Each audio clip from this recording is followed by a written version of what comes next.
Welcome back to Out of Left Field. I'm Abby Alonzo, your host. If you're new here, I hope you find what you're looking for. We're trying to grow the game, and the best way to do that is by talking to the women in the game. If you're not new here and you've watched a couple episodes before, you're probably wondering why I'm in front of a black wall now, not at home.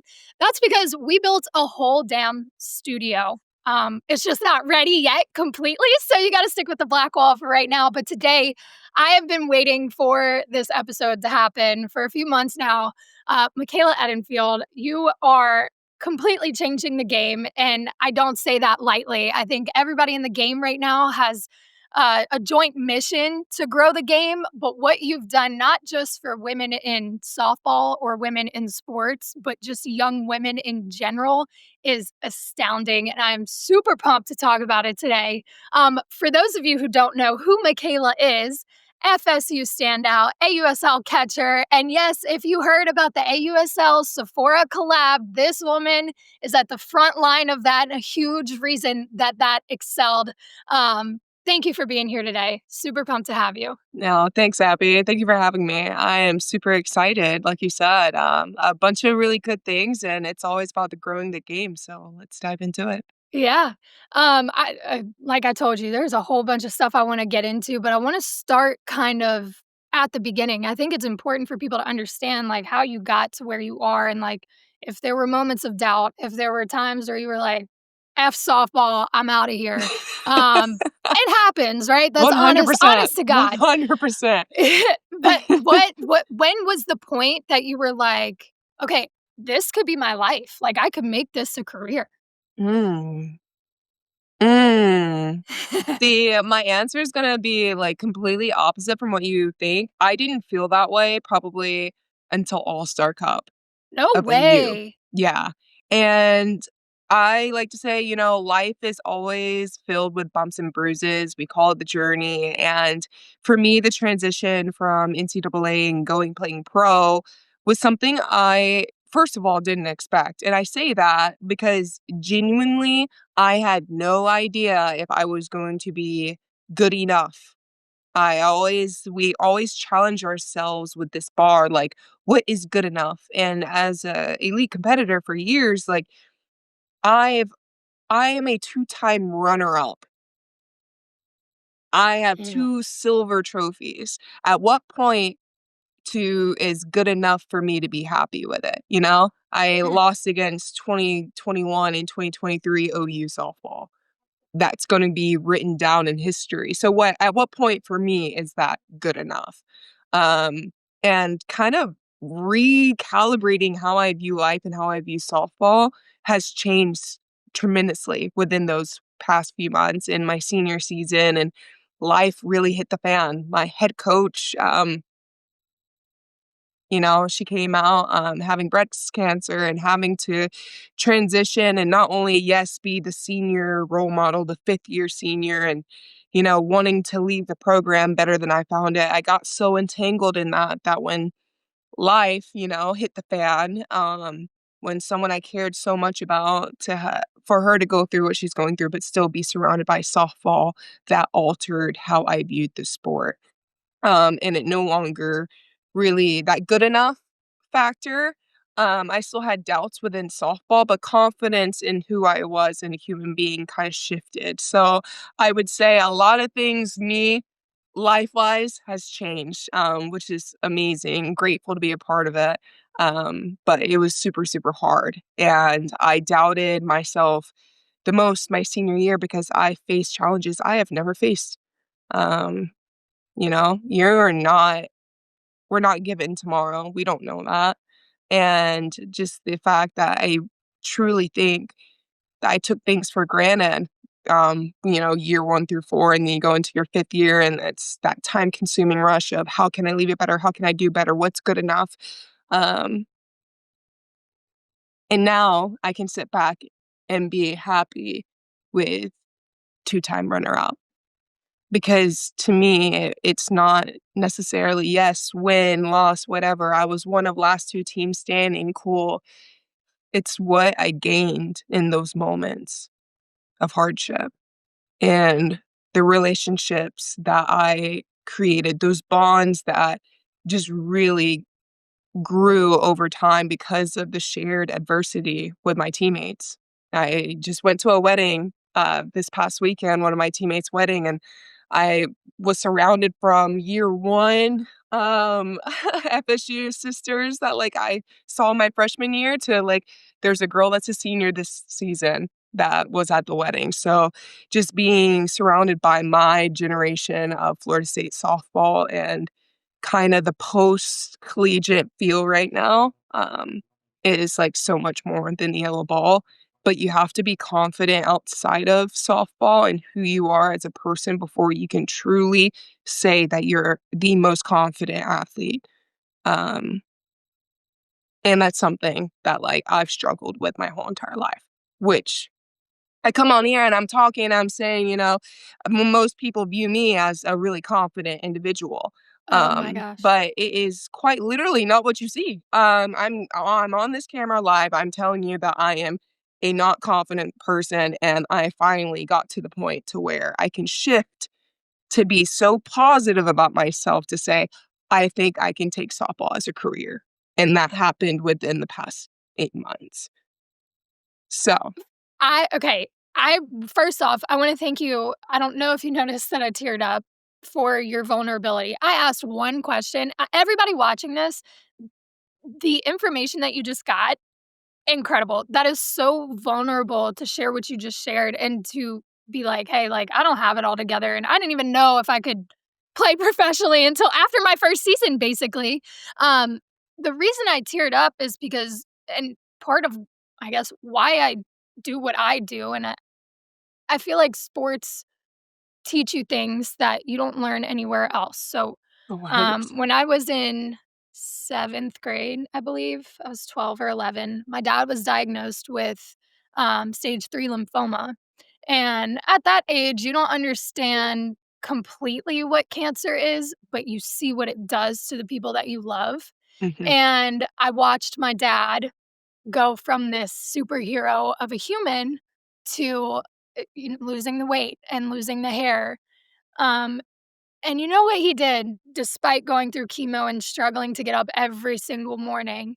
He continued to coach his football team, and he showed up in a skull cap, like, struggling to walk and breathe, and he showed up for those kids, and I was young and didn't understand completely, but I knew enough to know that, holy shit, the power of sports kept my dad alive like he did, and he's survived, he's kicking, he's great, but that changed me to want to work in this field because of the connection, that sports offer and how you can show up for other people and how you can change somebody's heart or inspire them in different ways. So when you talk about your coach and how hard it was and doubting yourself and all the hardships that come with being an elite athlete, those connections and the teammates and the coaches and the people in your life that you go through it with are the people that help you find that confidence and look at a silver trophy and say, "Yeah, I'm gonna keep working my ass off,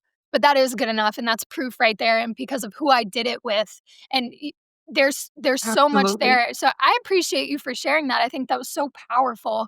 And talking about confidence, I'm glad you brought that up because I think, you know, you're known for your makeup, and y'all, if you haven't seen the looks, go look at the looks. I'm not a makeup girl. I wish that I knew how to do it.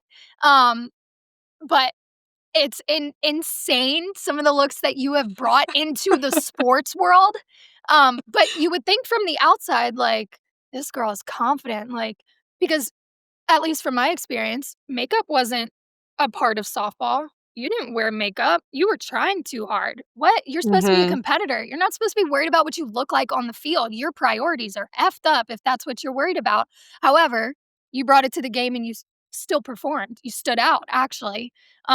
Talk about what that was like because you sit here and you say, I don't have it all together. What kind of power were you able Yeah. to harness to be able to do that? No, Truly. absolutely. I mean, like I said, like my life, I feel like we're all constantly changing, learning, growing, right? And I take it back a couple blocks and I go back to square one. I was bullied for a majority of my life. Mm. So, quite literally from elementary school till probably 10th grade, I was bullied.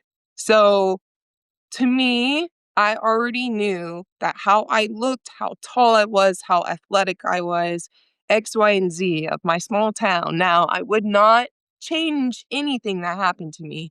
And I owe Sneeds and I owe the people of that small town, you know, a good bit for making me who I am today. So let me put that one out. But genuinely, at that moment in time in my life, I had heard it all. I'd heard it all about how I looked and what I wasn't good enough at, and I wasn't pretty. I didn't fit the beauty standard because I was light skinned. It was before light skinned was popular in like 2016 when King James or King whoever Yeah. it was that like did the light skin face. Yeah. Yes. Yeah, that was before being light skinned was cool. So I would have put that in emphasis because when that came out, my life changed a little bit. But um, in that moment in time, my identity, who I was being mixed, I hated it. I wanted to be Mm, white. I wanted to fit in. It felt like I was so unique to the point that it didn't matter anything that I did. So when I was able to be around sports and have my body and my height and my weight be accepted and where it was viewed as something that was good and they wanted to pick me first round. It's like dodgeball in middle school. Like, yeah, I'm gonna take the girl that looks like she's throwing 90 miles per hour. Like, are you kidding me? Like, I'm making the smart decision. So right. when I felt like I was being viewed that way in sports is when I fell in love with it. It felt like I was being accepted, and that's what it's about, the community, it's about the acceptance and you find your people. And that's how sport shifted myself, my younger self, to be more confident a little bit more in my personal life. And, as things evolved and I go through the end of high school, was really confident as an athlete, not so much as a girl.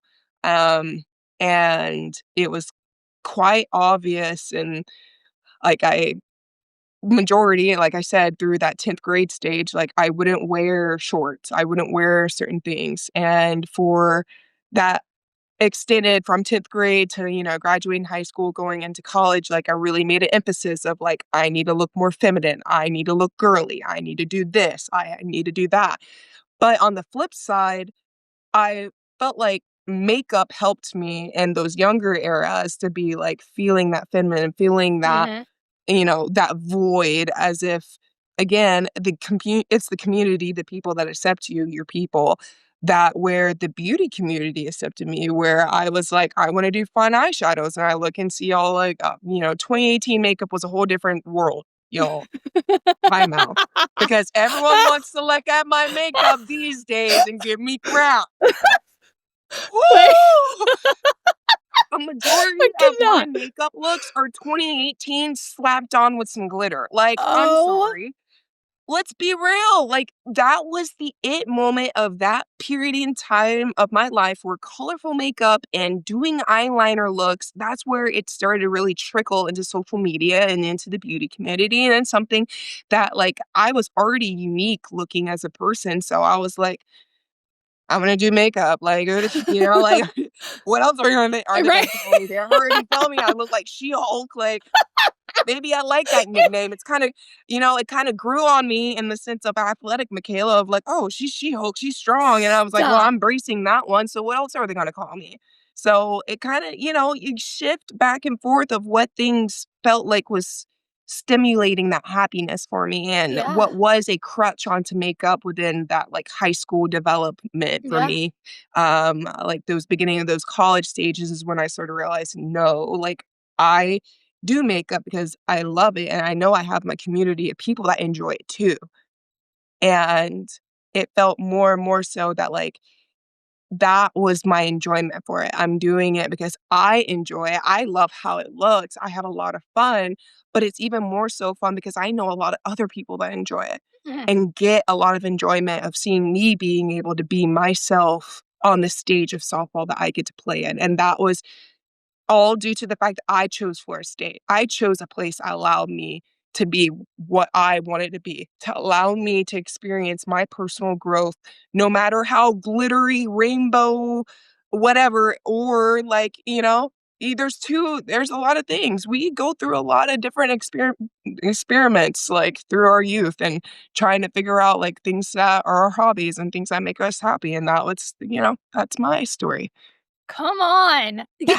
I think I everything you're saying is so important, not just for athletes, but in general, and for women, like, not putting yourself in a box where, like, "Oh, this isn't appropriate in the sports world, I have to look a certain way and act a certain way, but outside of it, I can do that." You bridged it. You said, "F it, I'm gonna be me on the field, off the field," and from athletes that I've spoken to, not just softball players, but men too, like, your football players, your baseball players, there's a persona they take on when they are at work or playing the game, and then they're a completely different person outside of that sport because they haven't figured out how to bridge it, and that's a real struggle that It I've is had so difficult. conversations with. And Absolutely. for you to take something that almost was like, an outlet for you of like, "I'm gonna embrace what I'm being come at with, and I'm gonna put it on a stage," and to be able to not put yourself in a box and mesh that and bridge it, I think is an important lesson for everybody, whether you play sports or not, like, show up as yourself, and that's hard to do in today's world with social media and, a all the And polls I that think we have. truly, like, what it comes down to is confidence is 100% a choice. Oof, Now, I did oof. like, now mind you, I did tell you, I told you that I felt confidence from Sport Michaela at the young Mhm, age, and I didn't have that in my personal life. But at any moment in time, there are things that we have to try things. We need to do new things to see whether if we're good or not. Because at the end of the day, we can always point out to probably a handful of things that we know for a fact that we're good at, mhm. but we always rely on the negative to feed our mind. And the more you just feed into that cycle, that's the negativity where we're seeing on social media, and that's where you're seeing rates of suicide and things like that. Yeah, Like mental health is been a major problem for years, but now we're seeing it rise up to this peak right now because of things like this, because people don't get to talk about it and damn people straight. don't get to experience their people, their sports. Yep. They don't get to experience that. Had they ever had the opportunity to? So at the end of the day, like be grateful for an opportunity to fail because not Mm, everyone gets the opportunity. come on. And then too, like, if you can't take away, like, 1 to 2 things that you're good at, like, genuinely and look at yourself in the mirror and, like, believe it, then are you really, like, mentally okay? Dude, And we go through our lives thinking we're mentally okay, surrounding ourselves with that negative constant thought of, like, "Man, I'm not good at anything." Or and the "I'm not good at anything" translates to confidence immediately. So it's me, I may be tall and athletic and strong. I didn't like that. I didn't like how I viewed it as little girl Michaela, who viewed girls on social media with no thigh, the thigh gap, yep, had to have the perfect structure. You got to look this way in bikini. Like that didn't view that lens of yep, who I was and what I saw at that moment in time in my life, I didn't fit that, so I hated myself for it. But those same characteristics, all I did was change my lens due to the sport I played. That lens allowed me to love myself. So why can't I take that same lens and apply it to my personal life? And that's kind of the bridge I've been playing my whole entire life, trying to close that gap mm. of am I the same on the outside of my store and on the inside of who I am. I So it's constant. it's so f I personally struggled with this week where my perception of things was more negative, therefore, it felt like my life was more negative because I was worrying about what I didn't have, where I was messing up, where I could be better instead of focusing on like, damn, look at what you have done. Look at what you do have. And the moment that you decide to stop looking elsewhere for the answers of like, oh, I need to be that or I need to do this and it'll be fixed, and you turn to yourself and say, okay, my perception and my lens, like you said, is kinda negative and it's not on point with where I wanna go, so let me rewire my brain and start focusing on the things that I Mhm. am grateful for, the opportunities I do have, and it's crazy how your reality shifts and becomes more positive, and that self-love and that confidence starts to pour into yourself. I the fact that we're having this conversation, this is like I like to call it a God This moment, is like, I I could go on and on and on about this because it's real, and the thing is, you never get to a point where you're like, "Oh, yep, I'm good. Cross that, Yep, like, it'll never happen again. I'll never worry about fear or insecurities ever again. Like, I'm confident." That doesn't happen. You learn how to, in real time, shift your perspective and settle back into who you are, not worrying about what other people are saying or what other people think you should do or how you should look. And it translates into your everyday life the quicker you're able to catch yourself and come back to absolutely. yourself. I I think it is the coolest thing. For me It personally, it like, changes your life completely, oh, and like, don't get me wrong, do I think I would've turned out okay? Sure, I'm gonna give myself benefit of the doubt, okay? I'm gonna give these Sneed's roots benefit of the doubt, but I owe Florida State softball. Because if we're thinking about it, my recruiting era was a little bit different, okay? I didn't have the whole Eh, September 1st rule. Girly pops were getting recruited to go Division I at the age of 13, and this girly pop didn't commit in verbal until she was actually 16. So I was very, very late amongst the trend. So how I even managed to be at Florida State, I say God has a plan. I telling you, just need to come trust it on. because I was this close to going to Virginia, University of Virginia. I was gonna be a Cavalier who, okay? And I was gonna go there to follow one singular coach. I liked the environment. It was kinda, so-so. I could tell the girls probably didn't like each other, kinda transitioning into that next step for their program in the ACC, okay? Mhm. I'm not gonna bash their program, okay? They're definitely growing, ACC's growing, it's been amazing to see the past couple of years, just the competition itself in the sport just grow, Yeah. and it's super cool to be a part of that, but again, back to when I was being recruited, at that point in time, I wasn't committed when I was 13, 14, 15. Was later on, so roughly around that 15 era was when I was taking my unofficial to Virginia. And I went there, cool, great dandy. I knew I had this one coach that was a Florida State alumni, Coach Rafter, Kaylee Rafter. She was an assistant coach at UVA. And I was like, man, like, I kept running through the numbers with my grandpa at the point in time, which he's like my best man. God bless him, he went through everywhere with me and travel ball wise. And man, I just remember being like, I can't go to a school just because of one individual, one assistant coach. Like, I was like, man, like, yeah, the academics are going to be good, but like, let's be real. I don't love academics. Like, okay, hey, it's always about knowing yourself. Like, and the thing is that regardless, I really took it down. Yes, academics are important. I'm not saying don't be smart about Right, that decision, right, y'all. But like at the top of my list, I'm not going to med school. Uh-uh.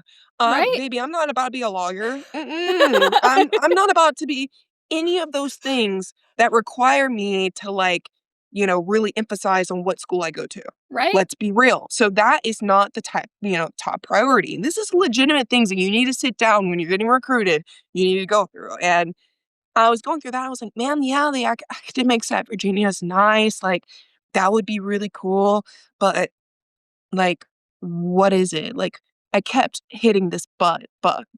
And I couldn't really tell myself exactly what it was, but it just didn't feel like a strong connection to the school. Like, I just right. didn't feel like an automatic yes. And I wanted to be away from home. You think after being bullied from those ages that I wanted to be close to my hometown? Y'all are crazy for that one, cause no. I do not want to be around that place. And baby, how did I end up being 50 joints away from there? I You was 50 you minutes away from you my know hometown. So, like, life is when funny. I mean to tell you, I did not choose Florida State chose me. Mm. Kind of works hand in hand because I chose that place because it felt truly like a family. Every place I went on an unofficial two, they say family, but it doesn't feel it. And to me, that environment, that Florida State, I say God has a plan. I ended up going to Florida State, right? Assistant coach Kaylee Rafter, because of the 2020 Olympics and the COVID and everything, she ended up going away from UVA and becoming a volunteer coach at Florida State Crazy. because the Canadian team works out at Florida State because Coacha is the head coach. Well, she was the head coach working within the system for Team Canada. Okay. So all of that being said, she ended up being a volunteer coach and then working her way to being an assistant coach, all within my years at being at Florida State. Like I never missed a year without her. And that So I only got happened because you listened to what your internal clock and everything was telling you of like, what's best for me. All right, I'm gonna trust it. And look how it unfolded. exactly. Oh, And to be a part of like, gosh, I like think about that part and I'm like, man, that was really God's blessing because I cannot like put that on anything else. There's just no way all of those events would have happened. yeah. Yep. 17-year-old me, 18-year-old me didn't know anything. Okay. And then I'm like thinking about it now, 23-year-old me is trying to figure it out. So hopefully by 50, I can say I'm halfway. I'm like checkpoint. Maybe you might be closer. This is my checkpoint of life. Now I can kind of prickle and feed the youngins. I think you're doing a No. hell of a job right now, though. Actually, you said something that I feel like is kind of not talked about, like, too out in the open because it's kind of just the trend of Mm. how early recruiting happens and how if you're later 16, are you kidding me? You're Oh late my if you're gosh. 16 getting, like, verbally committing? That's wild. Like, Why? the fact that we're asking 13, 14-year-olds to decide where they wanna go in 4, 5 years, like, God, I mean, and I understand the trends and the business behind it, and I know people have to do their jobs, but y'all, we are asking for life decisions from people who can't drive a car. Like what? I'm telling you. And Now now, and we're talking about just a small group of, like, just female athletes. Now, before they changed the September 1st rule where they, actually allowing athletes to yes, grow into being yep, athletes, I mean, we saw the rise in the transfer portal and how literally blown up it was within, honestly, like, the past 6 years, especially during my time. The yep. beginning, we all know about the Alabama transfers. We ain't got I remember that era. Mm, I remember that era like it was yesterday, and I was scrolling on Twitter for the first time, and I was like, "Okay, Gasp, yeah, big time, okay?" Because those girls committed to those universities at the age of 12 and 13. yeah. Now you're thinking about it and processing. The program isn't going to be the same when you verbal at that point in time. And yes, Mhm. verbally commit is like loosely girlfriend. Them verbal commits and okay. Okay. All right. Okay. But like that was a point in time where it was really, really hard for the growth of the game because you couldn't literally grow as an athlete. So how are you expecting the growth of the game with, hoping true advancement with pitchers, catchers, hitters, XYZ if you're not really allowing them to have fun in those moments of being 12, 13, 14? Okay? Because how many times are we 12, 13, and 14 having fun and then we get burnt out at 15, 16, 17? And how many times do we feel like all of a sudden we got the pressure of I need to go to college? And then college is money. And then XYZ, you start calculating all of these things. Oh, I am going to out of state. I committed to a place out of state when I was 12. Like a lot of things change within Right. that moment in time. And yes, could you uncommit, like unverbal? Sure. But then guess what? Like, it's quite literally you're gonna be stuck in the system where Yep. now you're now at the bottom feed, Yep. and you're gonna have to work your way to hopefully verbal and then sign immediately. So it was a very, very hard time of that era of softball, I truly Yes. think, because I feel like the transition from slow pitch to fast pitch happened, Mhm. quite literally within my aunt's time. So literally, my mom and my oldest aunt played slow pitch, and my youngest aunt played slow pitch with them during her youth, and then she transferred over to fast pitch, and she played fast pitch, at Florida State at 97 to 2001. Oh, So wow. it's in the family. Yeah, that's Again, pretty like, cool. I never intended This for was any not of this intentional. at all. But now it's funny, we can both see our names together at the That's alumni awesome. piece, so that's cool. But, like, truly, how the sport has changed from then to now, when we see the difference of, having the 12, 13-year-olds verbal commit and go to a university, and now where money's entering, right? Entering the world with NIL, and we're trying to, still currently figure that out with gray zones. There's a lot of things that applies a lot of stress Yeah. onto young adults, not even, adolescents. So then let And me ask you, we're talking about the stress and these kids having to make adult decisions. Thrown on top of it is transfer portal and NIL happening at the same and God time. bless if their parents can make good decisions, Good. like, Right. can we talk about the background? Like, I had my grandfather. I grew up with a single mom. I had my grandpa and my grandparents, probably from middle school and through on the rest of my life until my grandpa passed away before I got into college. Now, I owe my grandpa, my mom a whole lot. My aunt, like, those are my people, but I know plenty of girls, plenty of athletes that don't have a person behind them. Get along people that are knowledgeable to help them make those type of decisions in their life. Mm. Ah, man. And And then we talk about mental health and how we're seeing mental health in high school athletes decline more and more over time. I like recently saw, I know there was a car accident, but I quite literally have seen three softball players, college softball players, pass away recently. Like, something has got to be figured out, and it's got to mhm. be applied to all levels, not just Division One. We can't just spank another Title IX or whatever principal and say, "Hey, let's read over this in a PowerPoint and it's gonna fix something." Okay? Like the 1-800 call help, like, no, we actually have to educate people on how to emotionally balance themselves. Yep. And two, to allow themselves to actually feel vulnerable to reach help. It's not the fact that they don't know that they can't get help, it's the fact they don't know how to allow themselves to be vulnerable to Dude, ask for the help. this is why I don't mean to come back to myself. Again, I had a rough week, but I realized I don't know how to emotionally regulate. And because the way that the generations have changed, inside sport, outside sport, there wasn't this big movement of like feel your feelings, understand your feelings, and then decide how to take action with them. It was either don't feel them or like don't feel them here, whatever it was.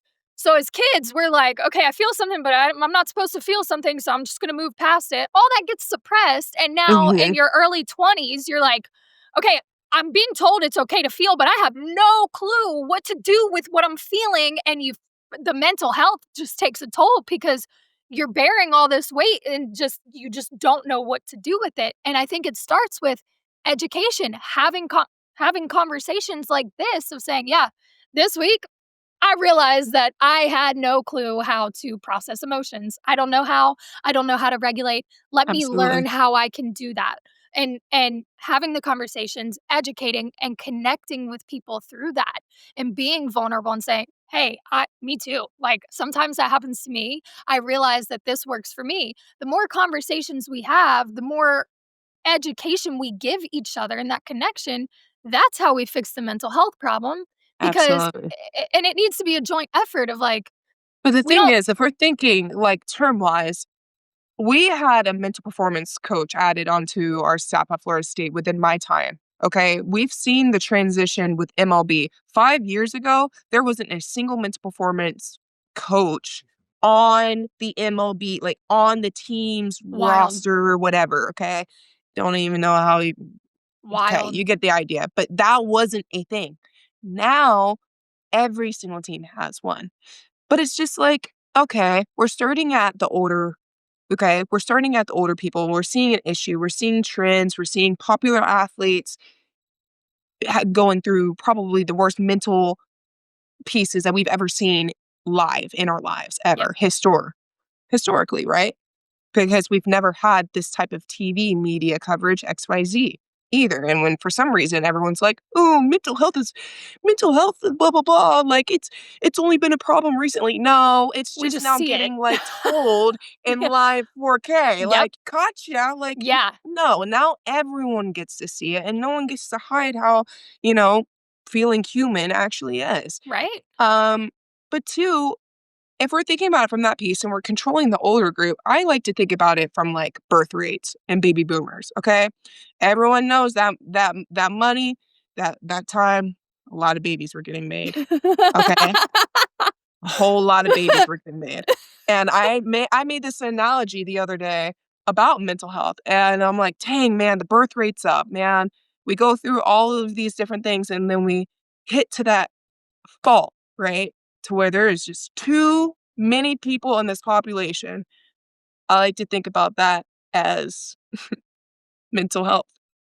Yep. All of a sudden, it's getting broadcasted, and we're just seeing a whole lot of people slowly own up to issues that they've been having this whole entire time. But the more we're seeing this, we're seeing this, we're seeing this, now we're trying to address the problem.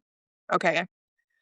History, money, all of that, economics. We don't have to go into all of that. But the idea is that like you get a whole lot of babies, and then all of a sudden you're like, man, like our population, it's too much, it's too much. But babies are still getting born astronomically rate within that point in time. So it's probably 10 years after the fact that you're like, okay, now we can actually kind of do something Right. with this and kind of being like, oh, well, now we're going to put out more stuff towards birth control and this and that. We're going to offer more of this because we had too many pregnancies within a timestamp, probably 10 years ago or Right. five, whatever. But it's definitely a range that's way more than, just a year, Yep. right? Mental health isn't going to be fixed in a year because mental Nope. health hasn't been talked about for all of the years we've been alive or all of the, historically. So if we're just fixing the top of it right now, AKA your influencers, your celebrities, your people that have access to certain things with a whole lot of money, and they like to go through of making mental health a luxury. Mental health Ooh. is not a luxury. And people have to get to that point of how can I educate myself about it? How can I allow myself to feel vulnerable enough to ask help? Okay.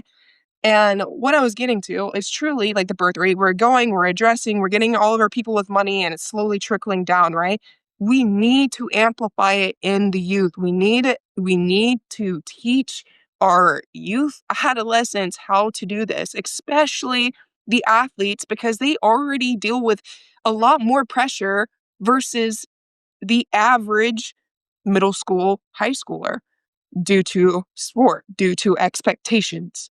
And if they don't know how to Mm. deal with expectations within something that we all know, we can think about our high school days or middle school days where a Yep. day of dodgeball felt like the best day of my life. How many of those days were we in the moment actually stressed out if we were going to be, picked on a certain XYZ team? Like, and we can look back and like laugh at it now, but that's what we do currently. So when does it stop? Mm. What when you say start with the youth, what how do you think that looks? Like, what are the action steps to do that? Because I agree with you. You got to start younger so that it's not, we're trying to heal things that have already happened. Get in front of it. Start at the root. How do you get to the Absolutely. youth? I think, like, it's gotta be mandated at some point. Now, how we work it into education system, we all know education system in the United States of America, womp womp. Respectfully, We respectfully, got respectfully, some work to respectfully, I do. am proud to be an American, USA, baby, okay? But, like, let's be real, educational-wise, like, we're already missing on fundamental pieces of life Yep. right now. Yep. I mean, cursive, learning how to write checks, money balance, all of those things have already been taken out of the program. Those things got taken out of the program maybe a year, 2 years after I did it in elementary school. Yep. So now we're seeing it 10, 15 years later, and we're seeing like our kids develop wise, like we have the iPad kid issues. Okay. So why didn't we just do what we were supposed to do, implement all of those things? But you wanted to take money and time away from education system. How many kids, in a classroom really have parents behind them, really have a support system behind them? And how many times have you personally seen a teacher quite literally be way more than a teacher, be an impactful person amongst a class, you know? Yep. And I think about all of those teachers, and then I think about how horribly they're paid and how that translates from people wanting to shift away from that. Yep. And now some people can be like, you know what? I'm going to take the sorry pay. I feel like I am doing something for this community and I love my job. We know plenty of individuals that do it 100% love their job, right? But that number is getting slimmer and slimmer. And at the same time, as it's getting slimmer and slimmer currently, like there's also a wave of people like me, people like you that want to help the growth. So I think the more we can amplify our voices, like again, like why we are doing this in the first place, and people actually like tune in and listen, like that's how we do it. That's how we impact. And that's the only way we can do so. Because I don't know about you, but it's way above my pay grade to be able to put in things within the education system here in the United States. But, like, if it was up to me and I was, I put my pillow, boom, boom, I woke up president of the United States, like, I truly would put, like, back in, like, a home ec mental health, like, piece from probably middle school. Like, once you get done with that elementary, like, kinda, like, learn your money balances, learn cursive, learn that, like, figure out that piece. We start to go through, puberty. Hey, let's talk about emotions and how we Yep. deal with them, Yeah. because why not? And I feel truly like if we had a piece like that, and at a certain point in time is time, money is money. People don't want to have to talk about mental health all the time and have to Right. slow things down, to baby things down. I get it. I get it. But if we can be designated and have a class where that is quite literally Yep. what we do and it's actually, helpful, that's, I think it's very easy to be able to do that, but maybe Yep. it's just me, but Yeah. that's way And above my pay grade. I don't think it's just you at all. I think what I've seen from my experiences, a lot of female athletes are the ones that are saying exactly what you're saying. It seems to be a message, specifically in the AUSL, of like, have the conversations. One thing I noticed, and this is like a small example, I was infatuated with the content that AUSL players were making. Hear me out. It's because it was so unfiltered, and to the 100%. point where I was like, "Oh my gosh," like, They're human. yeah, exactly, and I'm laughing, and I went into doom scroll mode, and I'm cracking up, like, sat in my car for an hour, like, before a game or something, and I was losing it. But on a more serious note, I was like, "Whoa, this is important," because while, yes, it's funny and, like, it's relatable, they're creating a space where there is much less filter, more transparency, more 100%. vulnerability. Y'all are talking about where you messed up in the game, like, all like, and joking about it and stuff, but, like, having real conversations about mental health. I've seen some players, fully go on, like, "I'm in a slump. I can't figure it out. I'm having a crisis," like, but seeing you guys who to these young girls are And that they was like, that 100%, is that was the transition, and like I said, I didn't feel confident in softball. That rough part of AU, I didn't think I was gonna get drafted, I didn't know if I was good enough, and eventually for me, it shifted. I was like, "Man, can I be vulnerable enough to ask for help?" And mm, I learned that from my time at Florida State because of the time that we spent making sure mental health was a priority, making sure that we were getting sleep, okay?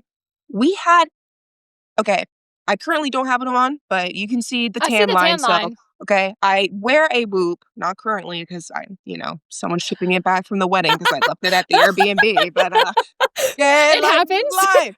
And I wear a Whoop that like it tracks sleep, it tracks all amazing metrics for especially for, athletes, everything crucial about your body and recovery. I am big on it. I think everyone should invest in something like that. I think it's just a really good way to give yourself a true grading form, Yep. So that way you're not like dealing with the what if what, like Right. you just see a number, you can see it real and be like, okay, I can measure myself from there.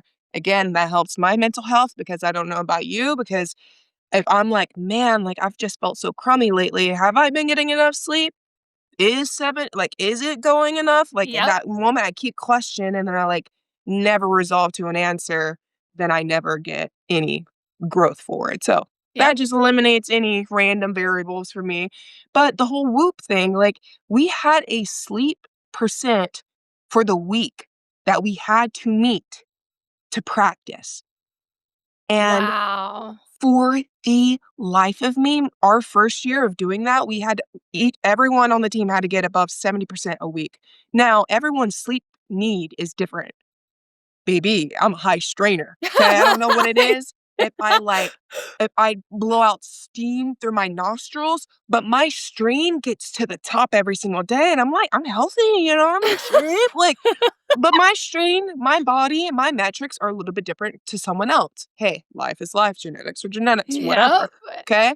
And I'm living with that. And I'm like, man, why is my sleep need 11 and a half hours? And Holy. then because of 2 hour debt of like, slowly throughout the week and how it always accumulates. So if you don't deal with that hand and get rid of it, then it'll just always constantly be an issue. And I'm Yep. having to try to get 10, 11, maybe 12 hours of sleep to hopefully practice the next day.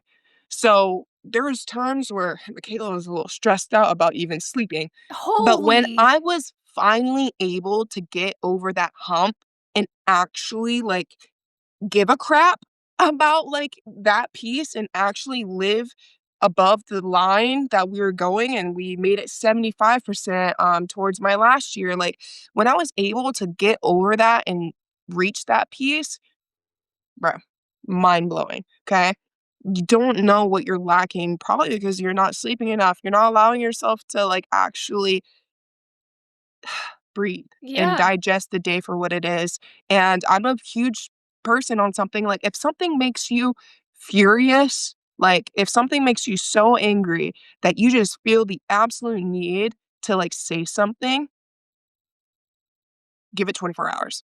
Oh, Especially that's if it has to do with someone that you know that you care for deeply, teammate, coach, boss, like, whoever it is, whatever it is, if you still feel so strongly after those 24 hours have passed, then yes, say something. But you need to give yourself that 24 hour. I'm a huge on that. So all of those things included the sleep, having to like actually care and like work on mental health and like I had to do a check-in one time a week with Ellie, our mental performance coach at Florida State. Like all of those things involved, that changed me. But baby, mhm. this is not happening everywhere. Florida State, No. as far as I know, is like a unicorn of a university. And I was able to have that platform and grow and be myself and start to, give a crap about my mental health for real and know how to actually take care of it. Um, due to Florida State. So when I say I owe Florida State, I owe that place. I'm a proud alumni. There was a lot of people that thought I was going to transfer out. Ugh. I The loyalty I have for a program that helped build me and actually I could see the growth month by month, not year to year, like, there's no way I'm leaving that. I'm not leaving that beautiful environment that I know I'm going to grow as a human being because at the end of the day, softball doesn't define me. Softball isn't my identity. Like, softball player is a part of me, yes, but it is not my sole identity. And to go to sleep knowing that I can be a better human being, day to day at a place, I'll take that any day of the week. Uh, But like I said, this is one place out of XYZ. And I'm already thinking about, man, if I would have heard this, this, and this sooner, why couldn't we have an hour meet? Like, like I said, in yep, middle schools, like, could you have like a 30-minute switch off? Like, how many things can we slowly build into that point that like we wouldn't be talking about mental health as a whole and we're like, oh my gosh, right, mental health, and it's getting worse and it will continue. We're gonna see a decline in right. mental health for the next following. I mean, it's forever gonna be, Until we a get part of us. right, But like we're gonna see a real decline here within the next 5, 10 years because it's just starting to really get bad, y'all. And now we're addressing it. right. Now we're putting people who have the money, the pieces, whatever to deal with their mental health because right now in 2025 mental health feels like a luxury because that's how it's perceived in society. If anybody, I hope that y'all are taking notes. That's literally all I can say. I'm gonna go back through this and take notes because it's funny, but like actually because the amount of advice you've given and the real conversation, real information that somebody is going to pull from this conversation is huge. So, like, check in with yourself. Like, we're talking about how organizations or systems have not caught up. They're not up to date on the mental health thing. Take initiative. Go get a whoop. Check in on your sleep. Look at what you're fueling your body. I could go on a whole tangent on what you're eating, and that comes from a place of 100%. Ooh. do the research. Like Don't even get me started about I'm that not one because I kidding. can go on a tangent We might on have to foods do and yeah, we might have to do bro, another episode specifically on that. But I might guys, have to like move on some land and start farming a my own farm, stuff because I'm yeah. getting No, paranoid no, these no, no. days. I could go on about the sugar and the preserve. Anyway, we won't. We will literally do a special episode for that. But what I hope that people are getting from this is you have the power to create your own reality, to make yourself better, to surround yourself with people who make you better.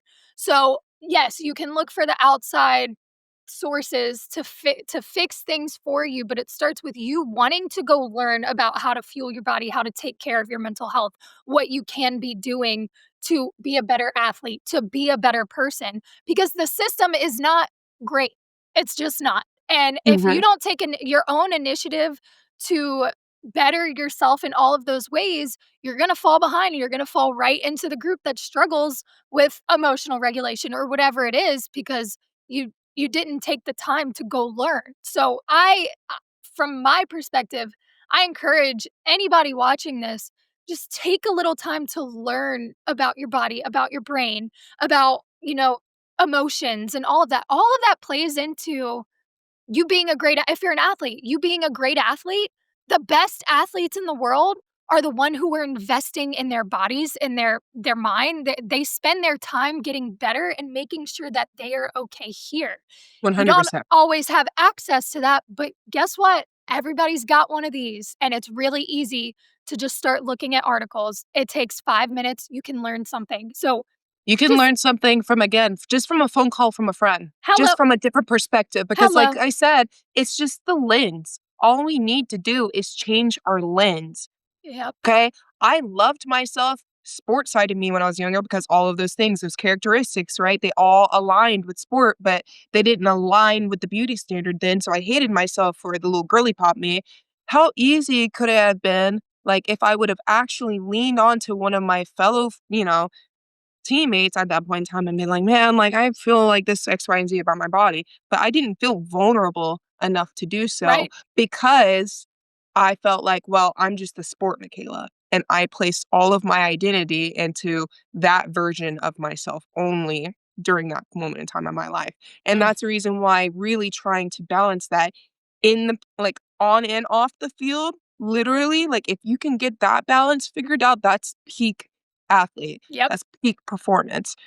Because like I said, like you're never gonna get the true value of an athlete if what's going on behind the scenes isn't good, you know? Absolutely. You've said I've already kept you for an hour. I'm so sorry. It was not supposed to be this You're long, but good. I I mean, needed this actually. I feel like I needed it, and I'm sure people watching are probably gonna get something out of it, and we definitely could go on for another hour, I have no doubt, and if you're cool with it, I definitely plan on doing that in the future. For sure. I Um, would love to do another check-in. I think for me, I would 100% would love to do another check-in because okay. I could go on to that Here's forever. the deal. I'm gonna make a deal with you. The studio is almost done. I told you before we started rolling, I can't stand virtual. Like, it just, I mean, we're connecting, but like in person is just better for everybody. When this Mhm. studio is done, you're gonna come sit on this couch Bet. with me and we're gonna roll it and do all, yeah, we'll get, In a we'll, whole deal spiel. yes. Alright. There is one thing that I just feel like I have to ask you about because the AUSL is doing their big one. Um, Expansion, uh, you got 6 teams, you've got a fresh new team, and you've got the freaking spark in the AUSL now. As a player, Bro. I have a perspective on it. I think it's huge for the sport, the cohesion finally, for the growth of the game. But as a player, what When is I mean to tell you, I couldn't wait for my aunt to find out of the news. I was like it was like texting her. I already knew the information. I couldn't tell her, but it was like texting her was like a sin because like this is quite literally what her generation, the early thousands, the mid thousands, this is what they worked for. These women are majority already retired.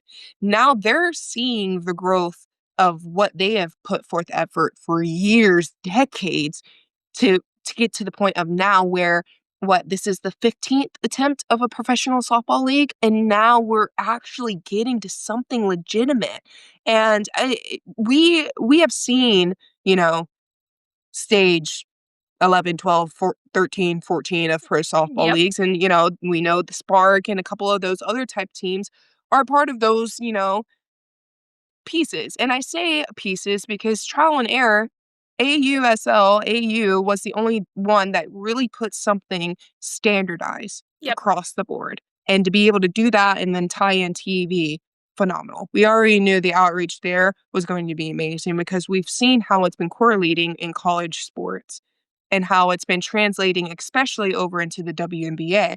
So mhm, amongst that, seeing the trends from that to WNBA, we're like sister sports in our own type yep, of way. yep, I think with media, I think basketball and softball kind of like work a little bit hand in hand. They're almost like the 10, 15-year yep, ahead yep, from where we want to be. So like the more we kind of translate what's going on to the WNBA and we're seeing the shift of women's sports of how it's actually being highlighted. It's been on TV, y'all, but how it's actually being yep, highlighted in the media, and actually getting you're seeing headlines, you're seeing ESPN things, you know the whole top 10 breakdown. Whoever actually watches ESPN, I like to. You see women's sports yep. within that now. That hasn't always been there. And to be able to get to the point to the now where we're expanding and we're going to have 6 teams is mind-blowing because I didn't know if I was going to live in this era of softball. Hey, like Hey, college me and junior me, I didn't know AU was gonna become AUSL. no. Hey, like, I didn't know that, like, and to slowly see all of those efforts from decades of softball players before me, and now to be blessed to continue to be in uniform, again, gratitude is a big one. Like, to be able to be in a uniform, and that uniform represents decades of softball players before me who have put forth so much effort to speak amongst women's sports, women's softball, a professional league, to be able to get to the point that we're expanding to a 6-team legit softball league. I had no idea it was gonna be 2026 that we I'm were gonna gonna see be that. Michaela, truthfully, I'm obviously make a lot of content about softball. I told you this before. That was not this whole out of left field quite literally came out of left field. Like, Bro, and that is literally. the whole part of the brand of like I'm gonna say I gave up on softball. I was like, it's not gonna happen. I stopped playing. I know so many people stopped playing because it I've just been told my whole entire life that I am it'll never never. going to make a living out of softball, but I did get told that I can have softball help me make a living. And Yeah, that's about the people, that's about networking, and that's a whole it's different, that. spiel, y'all. Yeah, But like, we've been told that softball's never going to amount to nothing past college. We've been told that our whole entire lives. And then all of a sudden, NIL, now kids are making money in college. And then now we're seeing the growth of the sport post NCAA. And the more we bring awareness to this and that's grow this it. sport, like we're slowly we're going to get to the point where, if we're thinking like minimum wage, for a whole entire year, that piece, like if we get to that point, of where player contracts are the same amount of as minimum wage, we're going to see a complete outlook on this sport. And Yep, we've already been seeing it yep, within NIL and how that's drastically changed with advertising and how much more money and TV and all of that's been pushed forth with softball. Again, this isn't happened within the past 5 years. This is 30 some odd years of work right. for what's happening right now. So Because again, it's those it's super women, exciting. yes, they kept going, like, just kept hammering at it when everybody was like, "There's no interest in this. There's no Yep. interest in this." They kept going, and finally, there's a breakthrough. I didn't even know that the audience for professional softball really was there until Right. I told you this. I happened to make one video, and it went off, and I was like, "Oh my god, there are people that care about professional softball." And the more I do these, like, it is Mhm. there, and the numbers backed it up. Y'all season, I mean, the sellouts, the revenue, like, it's across the board.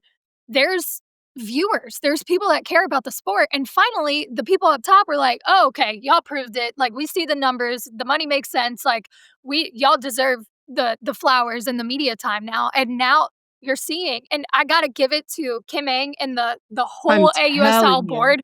They, like, when I tell you from the outside perspective, they have figured it out. They She's are genius. left and The right, the left and fact right. that we are able to have her as a commissioner, I remember I was freaking out with my aunt when I found out because we're both like, "Oh my gosh, Kim Aang." Yeah. I was like watching the golden like tickets like start to go through and I'm like, "Kim Aang is on the field. Like, I want to meet Kim Aang." Like, Yeah. ah. Okay, but like, guys, like all right.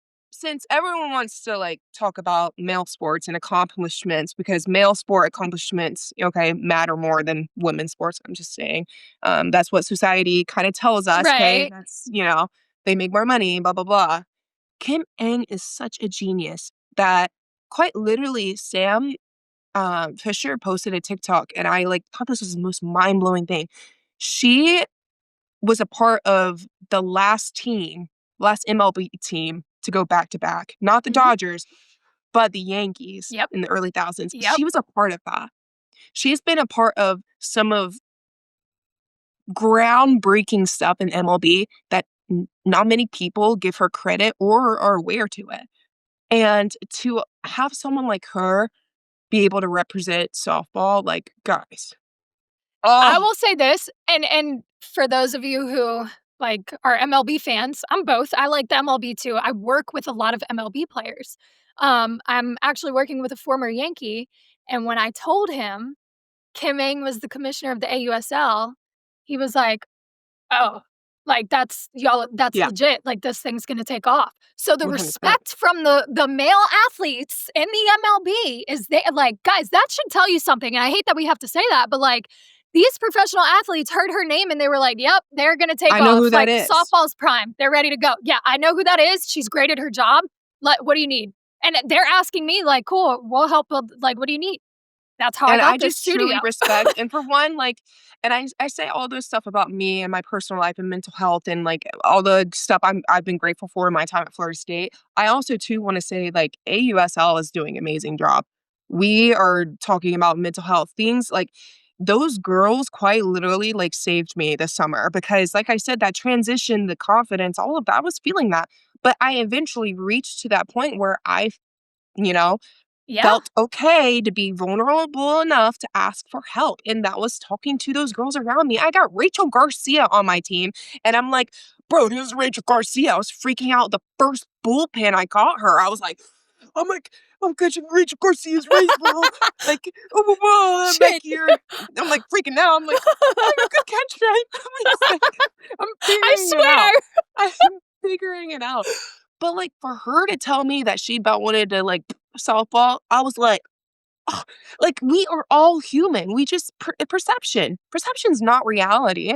It's like, again, like, can I be vulnerable enough to say that I'm not okay for everyone who's potentially watching this, for them Right. to realize it's okay to not be okay. Right. You just need to figure out how to become okay, and That's that's the it. matter of it. It's the accountability factor and, like, the courage to say it, and then the accountability and the responsibility to take action to fix it. Mhm. That's it. I literally I think we could go on for 3 more hours. After this, I'm gonna text you, and we're gonna figure out when to get you over here. Yeah, that's This super great. was awesome. Whether you're an athlete, whether you're a softball player, whether you don't like sports at all, you learned something, and you can't tell me you didn't from this episode. Michaela Edenfield, you are incredible. You are one of the best people that I've ever interviewed, truly, and I mean that with everything in me. This Thank you. was healing for me, and educational for everybody. And this is exactly why I started this brand and what I hope it continues to be. So thank you so much. Thank you, Abby. Absolutely.